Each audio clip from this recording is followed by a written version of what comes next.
Social media আজকে সারাদিন হা এবং না বিভিন্ন জন পোস্ট করে এবং সব অনেক মোটামুটি যারা সোশ্যাল মিডিয়া ব্যবহার করেন তারা পোস্ট করেছেন এবং বিএনপির যারা কর্মী রয়েছেন সবাই এটি পোস্ট করেছেন তারা না ভোট অর্থাৎ তারা গণভোট চাচ্ছেন কিন্তু সেটি চাচ্ছেন তারা নির্বাচনের দিন এবং জামাত ইসলামী এনসিপি এরা চাচ্ছেন যে নভেম্বরের মধ্যে গণভোটের মাধ্যমে অর্থাৎ হা এবং না ভোটের মাধ্যমে যদি হা জয়যুক্ত হয় সেটির আলোকে আগামী সংসদ নির্বাচন এবং সংবিধানের কিছু পরিবর্তন করা এবং বিএনপি চাচ্ছে তাদের নির্বাচন হয়ে গেল বা নির্বাচন দিন যদি এটি হয় এবং নির্বাচন হয়ে গেলে তারা সংসদ সদস্য হয়ে যাবে এবং সংসদে গিয়ে তারা করবেন এবং পরবর্তী নির্বাচনগুলো কি হবেন এবং তত্ত্বাবধায়ক সরকার কিভাবে ফেরত আসবে এসব নানান বিষয় নিয়ে কিন্তু আলোচনা রয়েছে। এখন আজকে যে সারাদিন সোশ্যাল মিডিয়াতে যারা বিএনপির যারা রয়েছেন তারা না ভোট অর্থাৎ তারা আগে অর্থাৎ ফেব্রুয়ারির আগে তারা গণভোট চাচ্ছেন না, তারা একই দিনে জাতীয় ইলেকশন এবং গণভোট চাচ্ছেন। এখন বিএনপির সালাউদ্দিন আহমেদ তিনি একদিন বলেছেন যে এই গণভোট দিলে হয়তো বা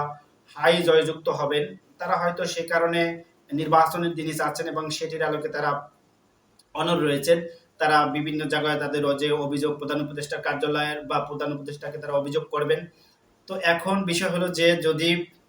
এখানে বিএনপির মেজরিটি থাকে অর্থাৎ বিএনপির যদি জনসমর্থন থাকে তারা নিজেদেরকে যে বড় দল দাবি করেন সেটা কিন্তু এখন একটি প্রমাণ করার সুযোগ রয়েছে এই হা এবং না ভোটের মাধ্যমে। বিএনপি যেহেতু এখন বাংলাদেশের সবচেয়ে বড় রাজনৈতিক দল হিসেবে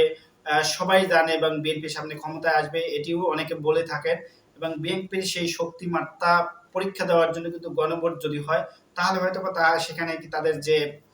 হা এবং না ভোট কোনটা জয়যুক্ত হয় সেটা কিন্তু দেখার একটি বিষয় রয়েছে এবং এই হা এবং না ভোট নিয়ে তাদের কিন্তু আজকে সারাদিন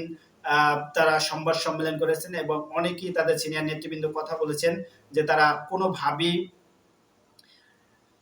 নির্বাচনের আগে গণভোট চাচ্ছেন না। এখন বিএনপির এই শক্তিমাত্রা পরীক্ষার জন্য আসলে তাদের যদি এখন জনসমর্থন থাকে এবং বিএনপির সাথে তাল মিলিয়ে আওয়ামী লীগের পেজ থেকেও কিন্তু শেয়ার করা হয়েছে, তারাও গণভোটকে না বলেছেন এবং এই দুই দলই কিন্তু বাংলাদেশে যেহেতু তারা বড় দল দাবি করেন তারা চাচ্ছেন যে না ভোট এবং এই গণভোট যেন ইলেকশনের আগে না হয়। তো এখন এটি নিয়ে যেভাবে কাদা ছোড়াছুড়ি হচ্ছেন এবং জাতীয় ঐক্যর যে বিষয় রয়েছে সেই ঐক্য যেভাবে নষ্ট হচ্ছে এবং আসিফ নজরুল উপদেষ্টা তিনি বলেছেন গণভোট নিয়ে দ্রুত সিদ্ধান্ত নেবেন প্রধান উপদেষ্টা আসিফ নজরুল, এটি কিন্তু তিনি আজকে বলেছেন এবং আমরা এনসিপির নেতা নাসিরুদ্দিন পাটোয়ারিকে তাকে বিভিন্ন সময় বিভিন্ন বিষয় নিয়ে কথা বলতে দেখি, আসলে অনেক সময় হয়তো ভাবতাম সেটা সিরিয়াস নিতাম না কিন্তু এখন নাসিরুদ্দিন পাটোয়ারি সাহেব আগে থেকে যেসব কথাবার্তা বলেন কিছুটা হলেও পরবর্তীতে সেটা মিলে যাচ্ছে কাকতালীয়ভাবে, সেটি আসলে কিভাবে সম্ভব সেটা আসলে কেউ বলতে পারছেন না। তবে বিএনপির কাবিন তিনি আজকে যে কমেন্টটি করেছেন সেটা হচ্ছে বিএনপি কাবিন নামায় সই করেছেন, এখন না বলার অপশন নেই নাসিরুদ্দিন পাটোয়ারি। তো বিএনপি কাবিননামায় সই করেছে অর্থাৎ তারা যে জুলাই সনদ রয়েছেন সেখানে তারা সই করেছেন সেটা তিনি বোঝাতে চেয়েছেন এবং তিনি আরো বলেছেন যে গৃহযুদ্ধের পরিস্থিতি হলে দায় প্রধান উপদেষ্টাকেই নিতে হবে নাসিরুদ্দিন পাটোয়ারি এবং মির্জা ফখরুল বলেছেন যে ঐকমত্য কমিশন প্রস্তাব জাতির উপর চাপিয়ে দেওয়া হয়েছে। এখন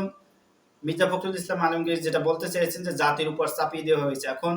তারা জাতি বলতে বাংলাদেশের সমস্ত নাগরিক কি বোঝায়। এখন মির্জা ফখরুল ইসলাম সাহেব যাইয়া যদি বলেন এবং তার দলের পক্ষ থেকে ধরে নিলাম তার দলের যে সমর্থন রয়েছেন তাদের পক্ষ থেকে তিনি বলেছেন কিন্তু অন্যান্য রাজনৈতিক দল তাকে সমর্থন নাও করতে পারেন, সেটাই বাস্তবতা বাংলাদেশের ইতিহাসে। তিনি যেভাবে বলেছেন যে এটি জাতির উপর চাপিয়ে দেওয়া হয়েছে, তিনি কিভাবে সমস্ত বাংলাদেশের মানুষকে নিয়ে বলতে পারেন যে তাদের উপর চাপিয়ে দিয়েছে, সেই কারণেই তো গণভোট হওয়া জরুরি। যদি জাতির উপর চাপিয়ে দেওয়া হয় তো অবশ্যই সবাই না ভোট দিবেন এবং তারা চাবেন না। যদি সমস্ত জাতির হয়ে তিনি কথা বলে থাকেন তাহলে তার কথা সেটাই দাঁড়ায়। এর জামাত ইসলামীর যে অভিযোগ সেটি হচ্ছে যে যদি একই দিনে সেই নির্বাচনটি করা হয় সেখানে কিন্তু ভোট কেন্দ্র অর্থাৎ জাতীয় ইলেকশনে ভোট কেন্দ্র কম হয়ে থাকে এবং মানুষ সেখানে তার প্রতিনিধি নির্বাচিত করার জন্য তিনি ব্যস্ত হয়ে যাবেন, সেখানে গণভোট নিয়ে কিন্তু মানুষের আগ্রহ থাকবে না। অর্থাৎ আগে যদি এটি হয়ে থাকে তাহলে মানুষের আগ্রহ থাকবে কিসের ভোট হচ্ছে যে গণভোট হচ্ছে হা নার পক্ষে। তো তখন হয়তো মানুষ এখানে ইনভলভ হবে এবং এটি জাতীয় ইলেকশনের আগে যদি করা হয় সেটাও একটি ভালো দিক হবে এবং মানুষ আসলে গণভোট দিতে চায় কিনা বা জাতীয় ইলেকশনে কতটুকু মানুষ যেতে চায় সেটার আগ্রহ কিন্তু এখান থেকে দেখা যাবে। যেহেতু জামাত ইসলামী এর আগে বলেছেন স্থানীয় নির্বাচনগুলো, এনসিপি বলেছেন স্থানীয় নির্বাচনগুলো যদি আগে দেওয়া হয়, সেটাও বিএনপি না বলেছেন। জুলাই সনদের ব্যাপারে বিএনপির অনেক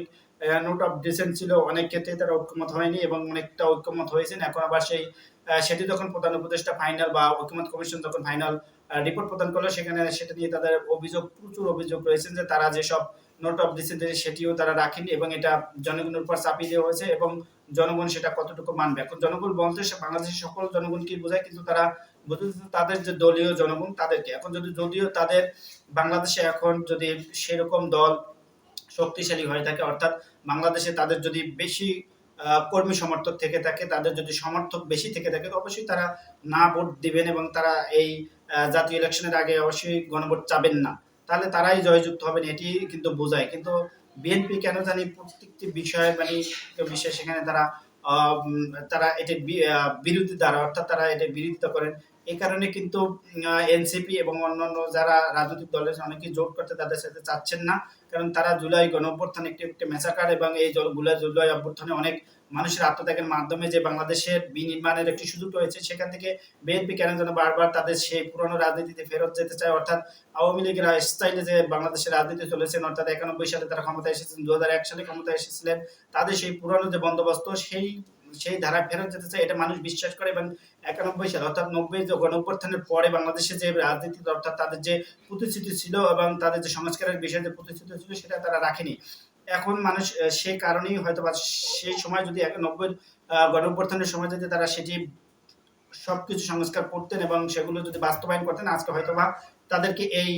এই কথার বা এই বাস্তবতার মুখোমুখি হতে হতো না। কিন্তু তারা সেই ভুলগুলো করে এসেছেন এবং তাদের বিতর্কিত এখন ঐক্যমত কমিশনে তারা নির্বাচনকে সামনে রেখে সব বিষয়ে তার পরবর্তীতে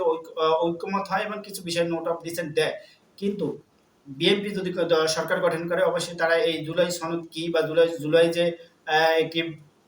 বিপ্লব হয়েছে বা জুলাই অভ্যুত্থান হয়েছে, যেটাই বলা হোক, এটা তারা ভুলে যাবে, এটাই স্বাভাবিক। কারণ আমরা বাংলাদেশে তারা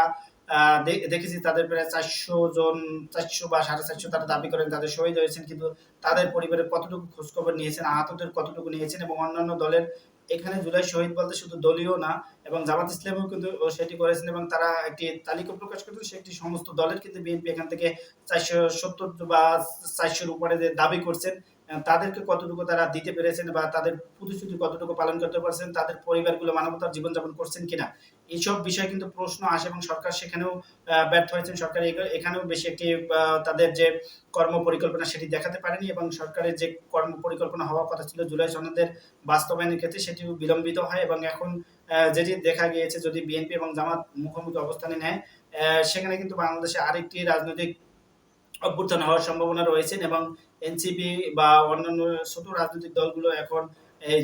জুলাই সনদের বাস্তবায়নের ভিত্তি বা আইনি ভিত্তি চাচ্ছেন এবং সেই কারণে তারা গণভোট চাচ্ছেন। সেই গণভোটে যদি জয়যুক্ত হয়, তাহলে তারা সেই জুলাই সনদের আইনি ভিত্তির মাধ্যমে আগামী সংসদ নির্বাচন করতে চাচ্ছেন। এটি হচ্ছে তাদের প্রতিশ্রুতি। এখন বিএনপি কেন জানি এখানেও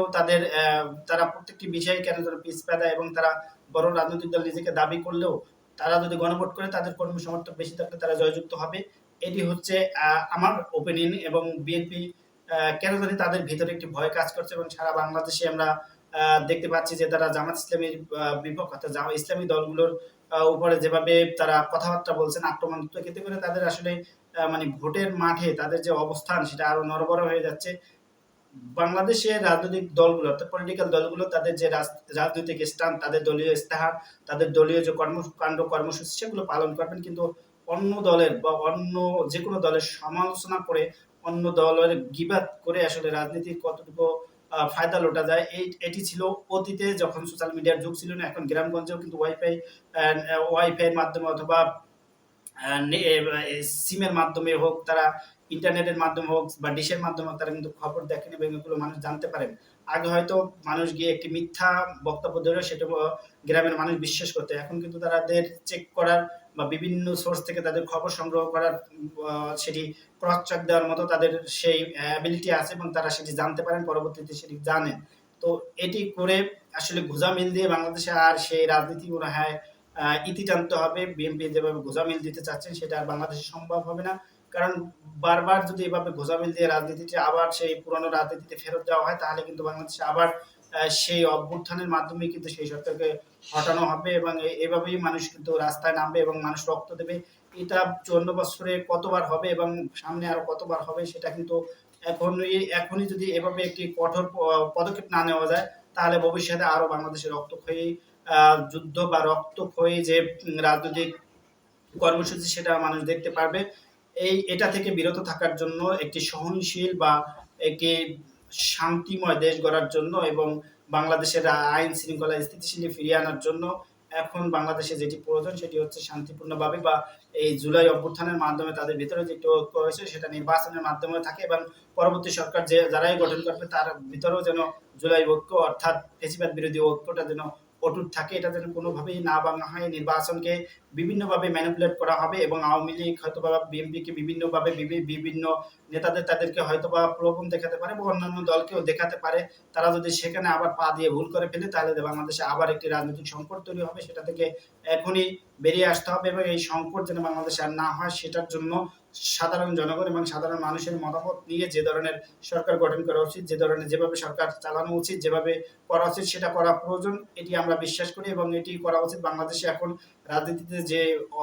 সমস্যা তৈরি হতে যাচ্ছে এবং ২ টি দল বা ৩ টি দল অন্যান্য দলরা যখন মুখোমুখি হবে এবং সেখানে সংঘর্ষ হলে আবার বাংলাদেশে একটি রক্তক্ষয়ী যুদ্ধ হবে, সেটা থেকে সবাইকে ধৈর্যের সাথে এবং ঐকমত্য কমিশনে যেভাবে